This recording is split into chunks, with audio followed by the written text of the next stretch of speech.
Hello there, I'm Lloyd Evans. Welcome to The Bunker. It's time for another voicemail. Today's voicemail is from a caller named Greer. Let's listen to what Greer has to say. Hi, Lloyd. My name is Greer, and I'm from Coeur d'Alene, Idaho. And I have a situation, or I'm in a situation, and I have a question, and I'm hoping to get your take on it and your viewers as well. First off, I want to thank you for everything you do. Your videos have been tremendously helpful to me. Okay, so it goes something like this. I came into this religion about 20 years ago, and I was a grown adult at the time, married with children, and I started a Bible study, and I got baptized. So I was very happy as a Jehovah's Witness in the first few years, but my husband never showed interest in it. He never wanted a Bible study, and he just did not want anything to do with it, but he didn't mind if I practiced it. So, things were going along okay, and eventually I started having marital problems, and I went to the elders for advice, and eventually my husband left, and we ended up getting a divorce. But about a year later, my husband came back, and he moved back in with me, and we reconciled, but we did not get remarried, and so for that, I was disfellowshipped. So I started seeking reinstatement in late 2019. So I was going to the meetings, and then we transitioned to Zoom because of the pandemic. So I'm going to all the Zoom meetings, and then by August, I write a reinstatement letter request. I don't get any response, so I write another reinstatement letter request, and still no response. And then finally a third in November of 2020, and finally I get a response informing me that reinstatements are on an indefinite hold due to the pandemic and not being able to use the Kingdom Hall. So I'm really frustrated and really disappointed, and I find this whole process of reinstatement really convoluted. So I went on the internet to see if I could find anybody out there that was in the same situation, and I stumble across a YouTuber. I start watching these YouTubes by Lloyd Evans, and about 3 days after watching these, I'm awake, and I'm done with this religion. So, wouldn't you know it, the elder called me, and one of the elders called me and said, hey, I'm happy to inform you, we just got approval from the society to conduct reinstatement meetings over Zoom. So for some reason, I decided to go ahead with it, and I got reinstated. But on the very night of the announcement of my reinstatement, I'm thinking, how do I disassociate from this religion? So about 3 days after the announcement, one of the elders on my judicial committee shows up at our place of business. We run a small business in Coeur d'Alene, talking to my husband, and eventually my husband hires him to do some work on our building. So this elder does the work, and he submits a bill to my husband for much, much higher than what they agreed upon, and my husband doesn't want to pay it. So they get into an argument, and apparently this elder told my husband some things I said years ago when I sought his advice. It was private information that I shared with him and another elder in a private setting. So my husband came home and told me about it, and we were both kind of laughing but really angry. And then 2 days later, he shows up at my door asking me to write him a check for this work, and I said, no, I can't do that. That's between you and my husband. And oh, by the way, why did you tell him some of the private things that I told you years ago when I was, trying to get advice from you? And he denies it.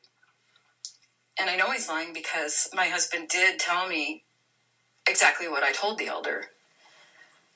So before he leaves, he says to me, we need to schedule another meeting. And I'm not really sure what he meant by that, but he left, and I haven't heard anything since then. So This is where it stands now, and I'm not sure really how to proceed with this. So it is a very odd situation. So I'm hoping to get your take on it and your viewers, your very smart viewers. And thank you very much, Lloyd. Have a great day. Wow, I love this message. This was a real kind of roller coaster. There were so many plot twists in there.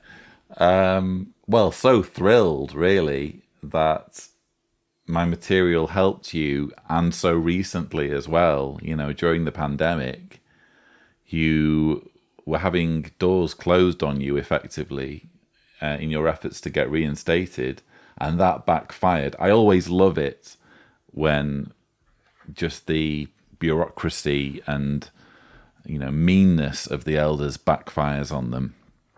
And this gave you the opportunity to wake up, so that you had this awkward situation where you're announced as reinstated and simultaneously at the same meeting. That would have been amazing if at the same meeting you'd handed in your disassociation. That would have been the quickest turnaround probably ever.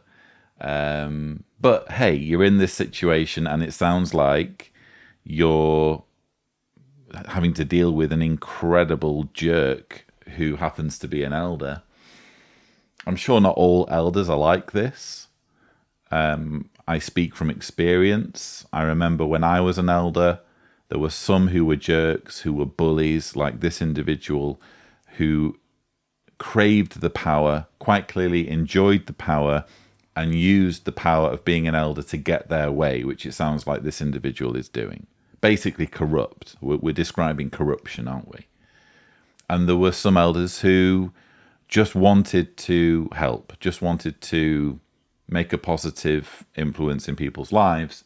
Definitely doesn't describe this individual, who sounds like a bit of a crook, sounds like a bit of a shady individual, and a very unscrupulous individual, based not just on the fact that he charged more than you'd agreed upon or your husband had agreed upon, but he's also divulging secret information, pastoral, clergy privileged information. And let's remember, this is an organization that appeals to clergy penitent privilege when it suits them, when it comes to covering up child abuse. Oh, we need to keep our confidential information. Well, we're seeing here, aren't we, viewers, just how confidential this information is, because apparently it can just be blurted out at any opportunity when an elder gets into an argument and is trying to make a point. So that's what it sounds like here, at least. So I noticed that this voicemail was received, I think it was, I'm going to say, over a month ago. This voicemail was received over a month ago. So almost certainly events have moved on since this voicemail was left. So it seems a little pointless to give you advice on this. I guess it's just a case of saying, please call in again. Please leave another voicemail and make sure I see the name Greer so that I can zero in on it, because sometimes I get quite behind with my voicemails, as you can plainly see. I'd love to know what happened next. If this were a new voicemail, I would be saying the elder is making a mistake here, because technically speaking, you are under your husband's headship. Yes, your husband is your head, irrespective of whether he's a Jehovah's Witness or not. So technically speaking, the elder doesn't have a leg to stand on. This is a financial dispute outside of the congregation with someone who isn't a Jehovah's Witness and was never baptized as a Jehovah's Witness. It has absolutely nothing to do with you. What are you supposed to do as a lowly woman who is under the headship of her husband? Isn't it interesting how when it suits them, they want women to be subservient and, you know, supporting their husband's headship and agreeing basically with whatever their husband decides to do. But when it doesn't suit a particular elder, suddenly you need to become this outspoken wife who interferes in her husband's financial dealings. Isn't it interesting how it can very quickly swing the other way? The double standards with this organisation, there is no end to them. But yeah, I suppose it's just a case of asking you to call back and let me know. I'm anxious to know what happened next. I think this would actually make a very good interview video if the story has moved on and if there have been more twists and turns. But viewers, what do you think? What do you think Greer should do or should have done in this situation? And Greer, I'm sorry that you are seeing firsthand just how mean and corrupt and completely devoid of Holy Spirit the elder arrangement is, or individual elders can be. But that's all I have to say, really. If you would like to leave a voicemail, the thing to do is go to speakpipe.com/Cedars, remembering to indicate clearly if you don't want me to broadcast your message on my channel. But that's all we have time for. Don't forget to subscribe to the Lloyd Evans channel for more such videos. And as always, thank you for watching.